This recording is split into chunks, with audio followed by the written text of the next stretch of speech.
Hey guys, in this video, I'm going to be going over parts location and description for a D13 Volvo engine. If you haven't subscribed, be sure to subscribe and turn on notifications so that you know next time we release another video. Also, if any of my videos has helped, be sure to like and share my videos so that we can spread the knowledge. Let's get right into this video.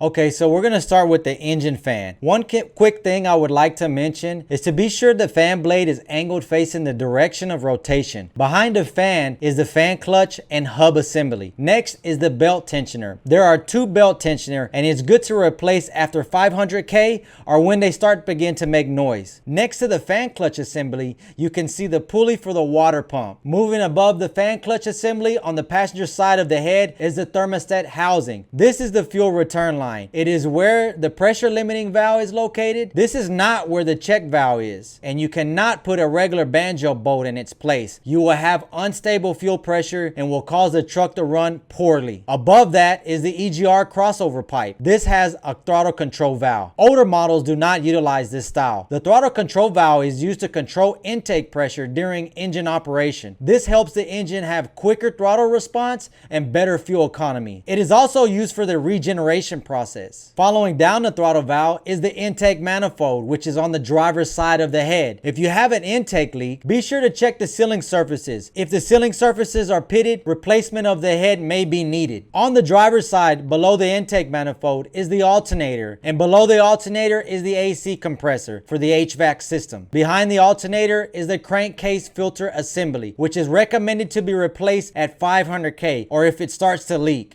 Next is the ECM, and below the ECM is the fuel filter housing. This is where the fuel check valve is located, and it is replaced as a complete assembly. And it's also where your hand primer pump is located.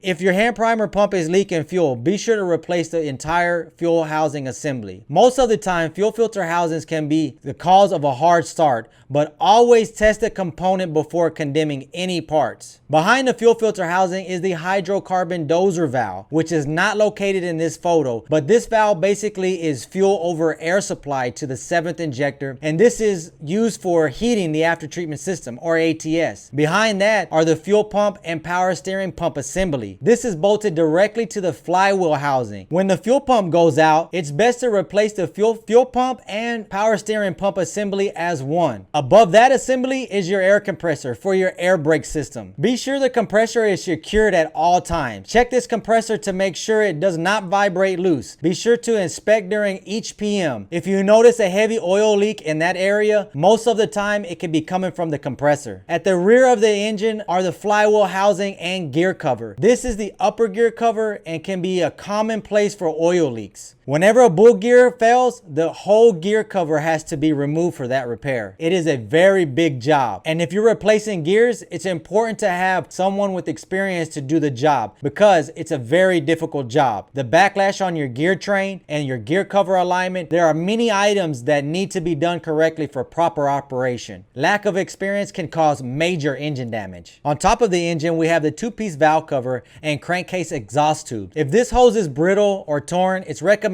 to replace it. Real quick, I want to jump on top of the engine and show you where the intake manifold pressure sensor is located. This is the sensor I recommend cleaning every 300,000. Now we move over to the rear driver's side of the engine. At the bottom you can find the starter, and in front of that is the oil filter housing. Above the oil filter housing is the EGR cooler. The rear hot pipe is where you would inspect the EGR cooler for leaks or to check to see if it's clogged. Be sure to have this done every 300K and clean or replace if needed. Above the EGR cooler is the turbo. Now this particular turbo is a different style turbo. Most of you guys are going to have a VGT style turbo, and this auxiliary turbine may not be on your truck, but they are starting to install them on the newer models. Behind the turbo is the oil cooler housing, which is bolted directly to the block. Move into the exhaust manifold. Towards the rear of the exhaust manifold is where you'll find the EGR valve. Now you probably won't see this style on your engine. They mostly are mounted to the rear of the exhaust manifold, directly to the exhaust manifold. Heads up guys, if you have high mileage and you have an EGR valve replaced, sometimes the bolts can be seized. So repair on the exhaust manifold may extend the repair time and cost. Okay, moving to the exhaust side of the EGR cooler is the transfer pipe. This transfer pipe is where you can find the differential pressure sensor for the EGR. Now this is the one I